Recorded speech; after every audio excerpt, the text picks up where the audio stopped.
Do you want to talk about what we talked about right before we did this segment? That you guys are all surprised that I don't look or sound like Rosa. Yes, exactly. What were you saying that the character? No, I was just saying, like, when someone plays such a strong character like that, it's human nature to assume, like, oh, they must have that in them. Right. Because that's just, it's so real. It's in me, Of right? course it is. Because I'm tapping it from somewhere. You're but tapping it. I think I'm like a real character actor. Like, I started in theater, and I don't know. I've always been. I have a tendency to gravitate toward parts that I sort of disappear inside, which makes it hard sometimes for casting directors to know what to do when they meet me. They're like, "Well, I don't understand." Well, she comes from the gut. I mean, even the way that you talk, there's a lot of solar plexus. You know, are you into chakras? Well, she's less like, I would say less like solar and more like, you know, and I hate to make it a gender thing, but like most of the time men take up space when they're standing somewhere. Right. They'll like lean against a counter or like cross their legs or like just generally sort of like, they like sort of own a space and they're encouraged to do that. Whereas like women from the time we're little are sort of told to like be small, don't take up too much space, don't make a mess, you know, and like Rosa just sort of does away with all of those like gender biased norms. She's like, whatever, I do what I want. Do you channel a man when you're playing her? I channel more of like all the sort of badass women that I know. Yeah, like I really, and like honestly, I channel my mom a lot because my mom does not take any like ever. Where'd you grow up? I grew up right outside of Houston in a town called Webster, Texas. It's like where NASA is. Wow. Yeah. Oh, nice. I never even knew it was out there. Like outside of Webster. You know? Yeah, there's a little town outside of Webster. And then I immigrated to the U.S. when I was 2 from South America. My dad is Colombian, my mom's Bolivian and Brazilian. Dangerous. Yeah. The Colombian and Bolivian. I love it. This show is really, really cool. And you know what I really loved about the show when I started watching it the first season is there was a lot of politically incorrect jokes. And I was like, wow, this is on a major primetime broadcast. Yeah. You know, like there was a few times like, wow, they let them get away with that. Yeah. When you started reading the first scripts, was that the same reaction? Were the actors like, oh my God, are they gonna actually let us, you know, kind of like go there? I think one of the things that I really responded to in the first script was that the captain, played by Andre Braugher, is this like incredible black actor, right? And then on top of that, they put him in a power position, and then on top of that, they've made him gay. And there's not really much in the script that's like about that other than the character of Jake, played by Andy Samberg, not knowing that he's gay. Right? And so like you're playing with all these like stereotypes right away, like what's a gay person supposed to sound like or look like, or what's a gay person supposed to be able to do in the world, you know?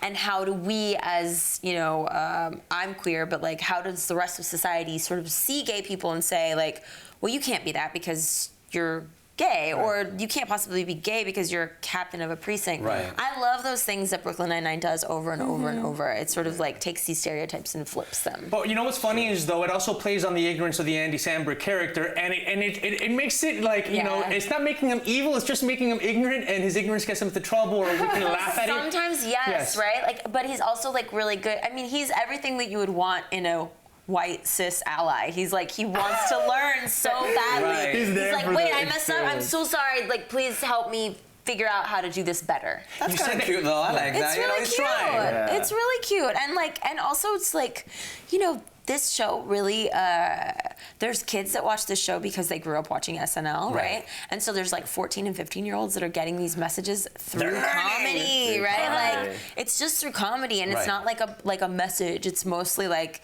this is sort of like a way to choose to be if you want to kind of try to be a good person. You know? You mentioned, you know, that you said that you were queer, and on the show that came out, right? Can you talk to me about that process? Yeah, so I identify as bi and queer, and I came out sort of publicly in like 2016, and then there had been sort of talk on the internet about Rosa's sexuality, and a lot of people sort of were wondering if she was part of the queer community because she doesn't sort of like fit in a box. In a mold. She doesn't fit in a mold. So there were a lot of people that were like, is she gay? Like really excited, you know? And I was so flattered that the queer community was into that idea. I was like, I think that's so amazing. And then our boss, Dan Gore, sort of came to me last year and said, hey, what would you think if we explored this character being queer? and I was so excited. You were like, hell yeah. Yeah, I was absolutely like, hell yeah, because there's very little bi rep on TV, period, right? There's barely any for men, and like the studies that have been done by GLAAD have shown that like it's rarely that we're any kind of like black or white. Well, it's not the scale. Well, people and they're like hypersexualized, or they're villains, or like they come out and they get killed in the next episode, you know. So well, like, that happened, I think, on what was it, Buffy or one of those shows? Happens all the time. There was somebody who was really pissed off about that. Everyone's like, yay, gay character, and now they're dead. Like it happens so much. Why is it so important for you to be so outspoken about your sexuality and to support projects that feature these types of characters? And how does your family take it? That's such a good question. For me as a Latino, it's really important because there's still so much, you know, taboo. There's so much taboo, especially in our culture. It's like, and for good reason. You know, there's a large part of our community that is really, really connected to the church, right? And there's a lot of our churches that don't see queer people as living a life that is following in the steps of the Lord, right? Or God. And like what is whatever unfortunate, they consider the Lord, right? What's unfortunate is that like some of our parents and some of the older generations and some of the younger ones too still have these ideas that like that we're wrong, but like in my mind, anything that was made by a creator is already perfect. So like to me, it's so important to play a character and to support projects that are showing queer characters that, you know, are living happy lives, that have friends, that have jobs, that have partners, because like then younger kids it's can a big see responsibility themselves. Precisely because of that. I mean, you are being the voice. I'm really literally. I'm lucky that I'm on a good show, right? You know, because this could go awry very badly.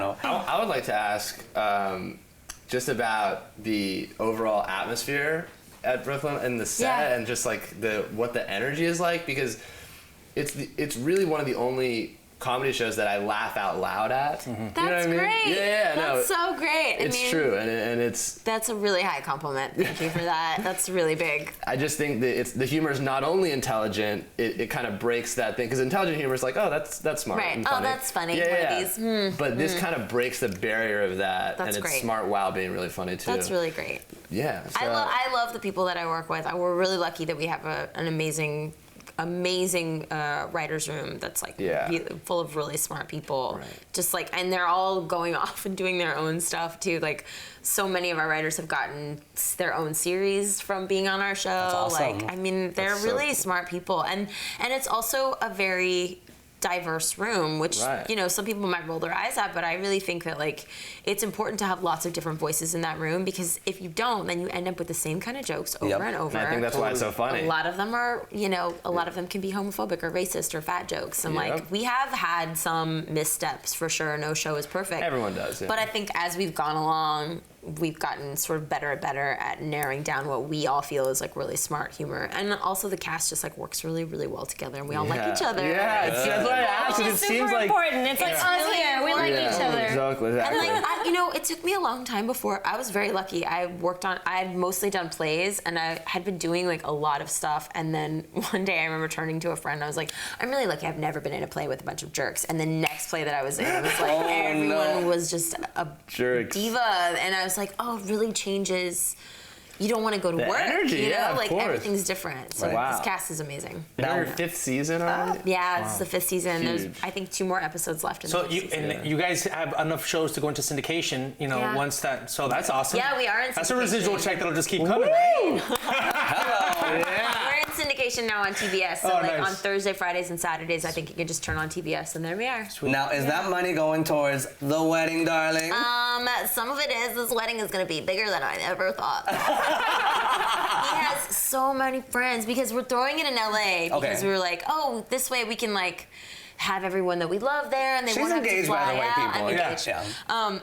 And then we started inviting people, and then it got bigger, and the list got bigger and bigger, and I was like, this is just going to be a rave. It's not even like... Oh, nice! Yeah, we're coming. We'll be there. I did. I did too. I did. And where you grew up around Houston? In Houston, yeah. Okay. Like, oh, wow. Because I grew up in Houston. Florida, and there was like it was very big, you know, especially in the late '90s. It was. Do you remember like in all the culture, like we'd wear all the candy bracelets? Yeah, and I had the big Jinkos? Jankos, dude. I had jeans that we could all fit inside. Oh yeah. And all I half bought the was size. like vintage little kids T-shirts, candy bracelets. Yeah, you I didn't even know those. what that meant at the time. Like, turns out it's drugs. Don't do drugs, kids. Oh, okay. But like, it was. I mean, that was like such a part of growing up. That fashion was raves? really bad. Yeah. Yeah, like that style, I remember it. Well, no, it was like you lifestyle look too, at was pictures and everything was just like I'm sure that you could probably find somewhere on my Instagram like old throwbacks. Yeah. Oh, wow. Just Did like you in those like experience- ball chain. Yeah. Now, did you experience other parts of the culture, like you know, the things that maybe kept you up?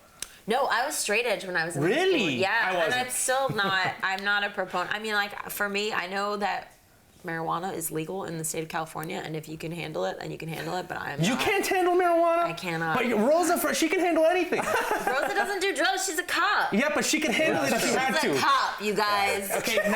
By the way, now it's time to play a little game. Dude, officer of the law. I know. I'm being Mr. Non Sequitur, called Culture Crusade. So right now we're talking about going off the grid. Okay. So after Facebook privacy scandals, more and more people are deleting their Facebook. They're getting off of social media. They just want to be off the grid. Are you jumping on that bandwagon? No. Okay. Why? I mean, the real answer is that I weirdly have a platform now where people are interested in what I have to say because of Brooklyn Nine-Nine, and I think that there's not enough people. I don't think there's enough people of color that have that platform. I don't think there's enough Latinos that have that platform. I don't think there's enough queer people that have that platform. Thank you. So I would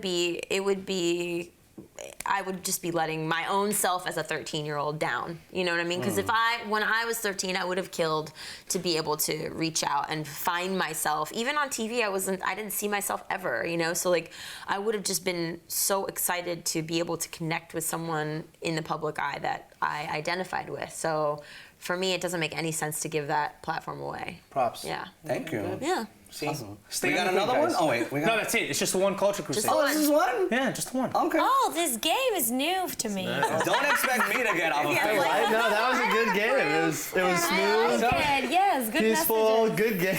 Good game. Yeah. Wait, let me look over here because I got some questions over here. You know what? Okay, so survival jobs. You were talking about in one interview all the stuff that you've had to do to just make ends meet. Can you talk to us about that? And has that helped humble you, given the success you've had with Brooklyn Nine-Nine? You know what the craziest was? I just did Seth Meyers a couple nights ago, and Yes. we were pulling into Great interview. Thanks. We were pulling in, and we were at Rockefeller Center, and I saw the clothing store that I used to work at. I used to fold clothes in the front. Wow. And watch to make sure people weren't stealing things when they walked out. Shoplifters. Yes, and I got paid like, a minimum wage at the time, which is not great. You were getting ready for your cop role. Yeah, I was. But like there were jobs like that. There was that job. I worked in a mail room for a while. I babysat. I never waited tables because I was horrible at it. I did a lot of, helping rich ladies while they shopped. Oh. A lot of that. Okay. Like a lot of like, what does Wow. this cost? And I'd be like, the tag's right here. It's $14.95. I'm a lot of that. So like, yeah, I think more than humbling me, it's made me very appreciative of what I have, and also made me very aware that my parents as immigrants came to the United States with like very little, and they worked really, really, really, really hard for me to get to where I am. So like essentially they sacrificed for me to be able to have the American dream, right? And so that means that I don't feel comfortable spending all my money on like Birkin bags and stuff. At this point, I don't have enough to buy a Birkin bag, just everyone FYI. But like, I don't feel comfortable doing that. For me, what feels more comfortable is like, I didn't come from a family that could invest, so it's important to me to sort of start to reach out and figure out how do I do that for myself, set the example. Good. How do I do that? How do I And make girl sure I'm power okay? too. Yeah. Amazing. Yeah.